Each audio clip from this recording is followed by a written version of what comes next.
Om Swastiastu. Baik, perkenalkan kami dari kelompok 4. Saya Niketut Widya Wahyuni, absen 19. Saya Niputu Angel Verika Wulandari, absen 20. Saya Niputu Rita Kasari, nomor absen 21. Saya Niputu Ina Dewi Lestari, absen 22.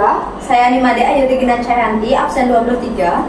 Saya Niputu Intan Putri Fatmayanti, saya absen 24. Saya Igusti Aisinta Rianti Kirana, absen 25.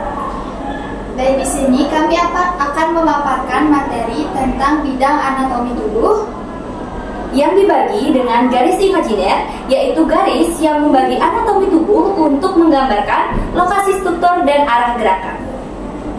Anatomi adalah ilmu yang mempelajari tentang struktur tubuh manusia. Berasal dari bahasa Yunani yaitu ana, yang berarti habis atau ke atas, dan tomos yang berarti memotong atau mengiris. Maksudnya, anatomi adalah ilmu yang mempelajari struktur tubuh manusia dengan cara menguraikan tubuh manusia menjadi bagian yang lebih kecil sampai ke dalam yang paling kecil, dengan cara memotong atau mengiris tubuh manusia, kemudian diangkat, dipelajari, dan diperiksa dengan menggunakan mikroskop.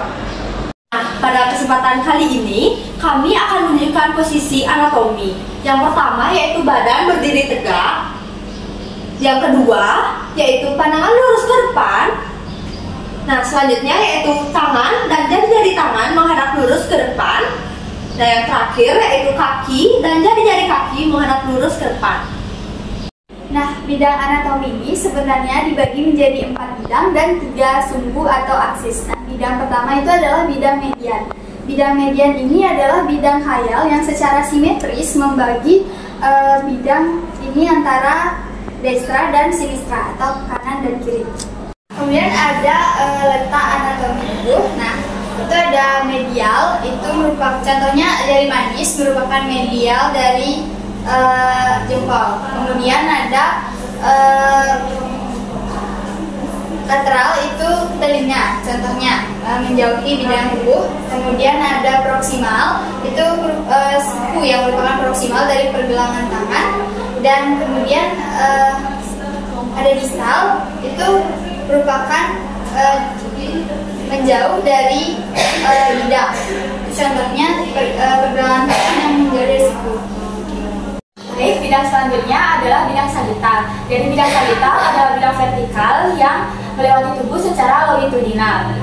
Bidang sagital ini membagi tubuh menjadi bagian kanan dan juga bagian kiri. Dan juga bidang sagital ini membagi tubuh menjadi 2 yang sama besar. Baik, selanjutnya ada istilah gerakan. Jadi istilah gerakan pada bidang sagital yang pertama ada supinasi. Jadi supinasi itu adalah gerakan menengadahkan tangan. Contohnya seperti menengadahkan tangan. Kemudian selanjutnya ada pronasi, yaitu menelungkupkan tangan. Seperti ini. Baik, selanjutnya yaitu ada gerakan abduksi. Jadi gerakan abduksi adalah gerakan menjauhi tubuh. Ini adalah gerakan abduksi. Kemudian selanjutnya ada gerakan abduksi, yaitu mendekat ke arah tubuh. Seperti ini. Kemudian selanjutnya ada gerakan fleksi dan ekstensi. Jadi gerakan fleksi adalah gerakan menekuk tangan. Contohnya seperti ini. Ini adalah gerakan fleksi. Kemudian ada ekstensi, yaitu meluruskan tangan. Seperti ini. Selanjutnya, di sini saya akan menjelaskan mengenai bidang frontal. Nah, bidang frontal ini juga sering disebut dengan bidang koronal. Bidang frontal ini adalah bidang vertikal yang membagi tubuh menjadi bagian depan atau yang biasa disebut dengan anterior dan bagian belakang atau yang biasa disebut dengan posterior. Contoh dari anterior ini yaitu hidung merupakan bagian anterior dari keseluruhan wajah. Dan contoh dari posterior yaitu bokong merupakan bagian posterior terhadap abdomen.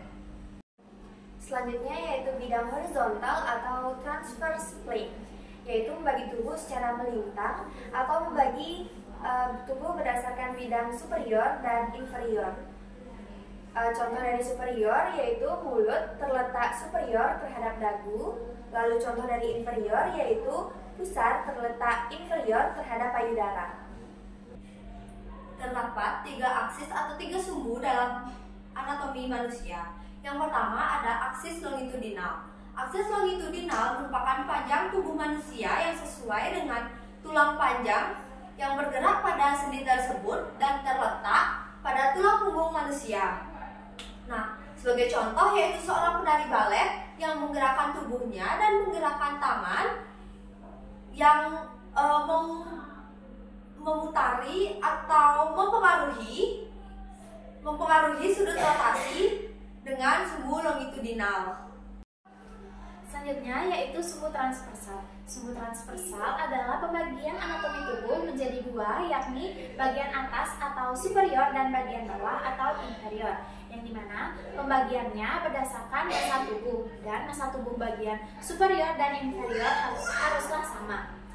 Gerakan sendi dalam sumbu transversal ini ada tiga. Yang pertama yaitu rotasi, yakni gerakan memutar baik ke dalam atau internal dan keluar atau eksternal. Gerakannya seperti gerakan kepala. Kemudian yang kedua yaitu pronasi, yang dimana gerakan lengan memutar hingga telapak tangan menghadap ke belakang. Kemudian ada supinasi, yang dimana gerakan memutar lengan hingga telapak tangan menghadap ke depan.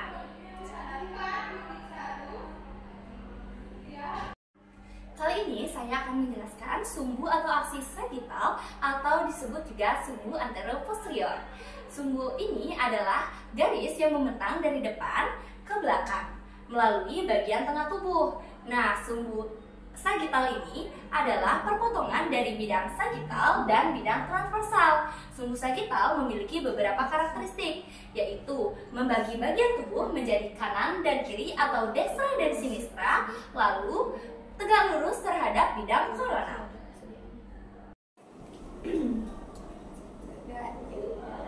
Baik, demikian pemaparan materi dan praktik dari kami Tentang bidang anatomi tubuh. Apabila ada salah kata, kami mohon maaf. Terima kasih sudah menonton. Kami dari kelompok 4. Kami pamit undur diri. Sekian dan terima kasih para peserta. Om Santi Santi Santi Om.